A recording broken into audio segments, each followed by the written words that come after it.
আল্লাহর হাবিব পাক সাল্লাল্লাহু আলাইহি ওয়াসাল্লামকে যখন হরিণীটা দেখলেন, আল্লাহ হরিণীর জবানকে খুলে দিলেন। সুবহানাল্লাহ।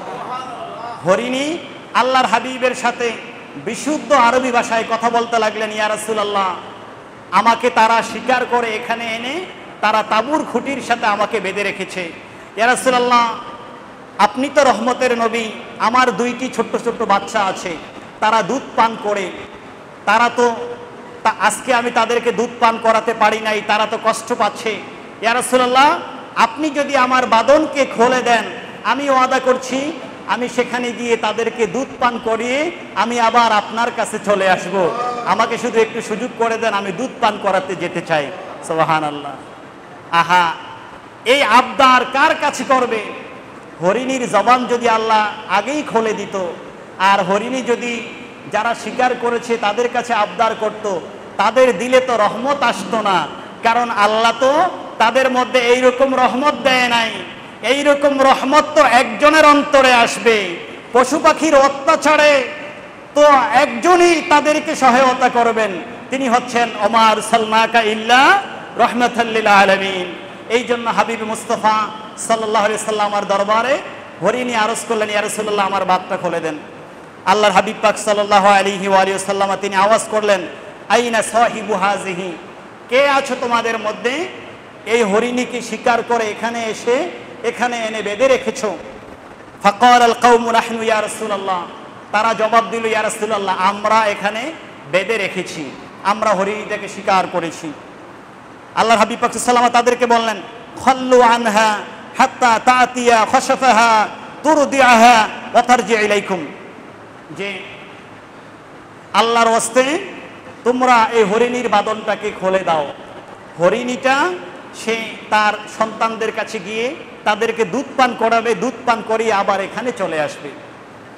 এখন তারা বললেন, ফাকালু মান লানা বিযালিকা, এখন তারা বললেন, ইয়া রাসূলুল্লাহ, আপনি বলেছেন হরিণীটাকে ছেড়ে দিতে, আমরা আপনার আদেশ রক্ষার্থে হরিণীটা ছেড়ে দিব, তবে আমরা যে হরিণীটাকে পাবো এটার কি গ্যারান্টি আছে, বা এটার বিপরীতে আমরা কি পাচ্ছি? আল্লাহর হাবিব পাক সাল্লাল্লাহু আলাইহি ওয়াসাল্লামকে বললেন, আল্লাহর হাবিব সাল্লাল্লাহু আলাইহি ওয়াসাল্লাম তাদেরকে বললেন, আমি আছি তো, আমি জিম্মাদার হয়ে গেলাম। সুবহানাল্লাহ। হরিণীটা যদি না আসে তাহলে আমি আমার জীবন দিয়ে এটার বিনিময় তোমাদেরকে দিব। সুবহানাল্লাহ, সুবহানাল্লাহ। এত বড় রহমত আর কোথায় পাওয়া যাবে? আল্লাহর হাবিব পাক সাল্লাল্লাহু আলাইহি ওয়াসাল্লাম নিজের জীবনের বিপরীতে হরিণীটাকে ছেড়ে দিলেন। কত দয়া! কারণ হরিণীর বাচ্চারা কষ্ট পাচ্ছে, ক্ষুধার যন্ত্রণায় কষ্ট পাচ্ছে। এমন রহমতের নবী, তিনি শুধু উম্মত ক্ষুধায় কষ্ট পাচ্ছে এটা নিয়ে চিন্তা করেন নাই, বরং তিনি চিন্তা করেছেন এই সৃষ্টি জগতের মধ্যে ওনার রহমতের আওতায় যারা রয়েছে, কেউ ক্ষুধায় কষ্ট পাচ্ছে কিনা, কোথাও কেউ অসুবিধায় আছে কিনা, রহমতের নবী সেটাও সব সময় খেয়াল রাখতেন। সুবহানাল্লাহ, সুবহানাল্লাহ। তারপরে তিনি বললেন, আমি আছি। ফাআতলাকুহা ফাযাহাবাত ফারদাত সুম্মা রাজাআত ইলাইহিম ফাআওসাকুহা ফামাররা বিহিম রাসূলুল্লাহ সাল্লাল্লাহু আলাইহি ওয়াসাল্লাম ফাকালা আইনা সাহিবু আসহাবু হাযিহি ফাকালু হুয়া দা নাহনু ইয়া রাসূলুল্লাহ ফাকালা তাবিউনিহা ফাকালু হিয়া লাকা ইয়া রাসূলুল্লাহ ফাকালা খাল্লু আনহা ফাআতলাকুহা ফাযাহাবাত। ওই হরিণীটা দেখা গেল কিছুক্ষণের মধ্যেই তার বাচ্চাদেরকে দুধ পান করিয়ে আবার সেই তাঁবুর মধ্যে চলে আসলো। সুবহানাল্লাহ। কারণ কি? কারণ আল্লাহর হাবিবের সাথে তো ওয়াদা করেছে। সুবহানাল্লাহ। একটু চিন্তা করেন বাবা, আমার যুবক ভাইয়েরা মুসল্লি আলাইহিস সালাম, একটা হরিণী সে যদি সেখান থেকে চলে যেত, সে বনে পালিয়ে যেত, তাকে তো ওই শিকারীরা হয়তো বা আর খুঁজে পেত না। সে তো মনে করতো আমি তো জানে বেঁচে গেছি, আমি আমার বাচ্চাদেরকে নিয়ে এখন পালাই। কিন্তু না, এখানে পালানের বিষয় না, এখানে আমি হরিণীর জীবন বেঁচে যাবে এটা বিষয় না। এখানে বিষয় হচ্ছে আমি রহমাতুল লিল আলামিনের সাথে ওয়াদা করেছি, আমি নবী মুস্তাফার সাথে ওয়াদা করেছি, এই ওয়াদা আমি জীবন যেতে পারে আবার তাদের কাছে যাব, তারা আমাকে জবাই করে দিবে, শেষ করে দিবে, নিশ্চিত আমার জীবন যেতে পারে, কিন্তু আমি আল্লাহর হাবিবের সাথে, আল্লাহর নবীর সাথে আমি যেই ওয়াদা করেছি এই ওয়াদা তো আমি ভঙ্গ করতে পারি না। সুবহানাল্লাহ। এখান থেকে আমাদের কি শিক্ষার বিষয়? আল্লাহর হাবিব পাক সাল্লাল্লাহু আলাইহি ওয়াসাল্লাম চিন্তা করেন, ১৫০০ বছর পূর্বে কতবার আমাদের থেকে বায়াত গ্রহণ করেছেন। আল্লাহ আমাদেরকে সৃষ্টি করে আমাদের থেকে অঙ্গীকার গ্রহণ করেছেন, ওয়াদা নিয়েছেন, আলাস্তু বিরাব্বিকুম, আমি কি তোমাদের প্রভু না? আমরা সবাই আনসার করেছিলাম বালা, আমরা সবাই বলেছিলাম হ্যাঁ, আমরা সবাই বলেছিলাম আল্লাহ আপনি আমাদের প্রভু, আপনি ছাড়া আমাদের কোনো রব নাই, আপনি ছাড়া আমাদের ইলাহ নাই, আমরা একমাত্র সিজদা করলে আপনাকে করব, নামাজ পড়লে আপনার জন্য করব।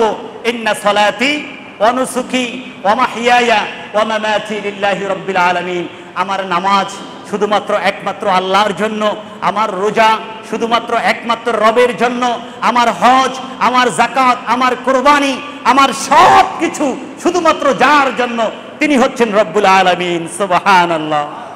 আমরা ওয়াদা করেছিলাম তখন, কিন্তু বাবা আমরা আল্লাহর সাথে ওয়াদা করেছি কোনো খারাপ কাজ করব না, আমরা কি সেই ওয়াদা মেনে চলছি? তাহলে আমরা সেই হরিণীর থেকেও অদম হয়ে গেছি, একটা প্রাণী, একটা হায়াওয়ান থেকেও তো আমরা অধম, তার থেকেও তো আমাদের মর্যাদা আরো নিকৃষ্ট, সেও তো আমাদের থেকে আরো উত্তম। সে চিন্তা করেছে আল্লাহর হাবিবের সাথে ওয়াদা করেছি, আমি যদি না যাই তাহলে তো ওয়াদা ভঙ্গ হয়ে যাবে। হরিণী চিন্তা করলো আমি তো আল্লাহর হাবিবের সাথে, নবীর সাথে ওয়াদা করেছি, এই ওয়াদা আমি কিভাবে ভঙ্গ করব? যার কারণে হরিণী ছুটে আসলেন, ছুটে এসে উপস্থিতি দিলেন, ইয়া রাসূলুল্লাহ আমি চলে আসছি।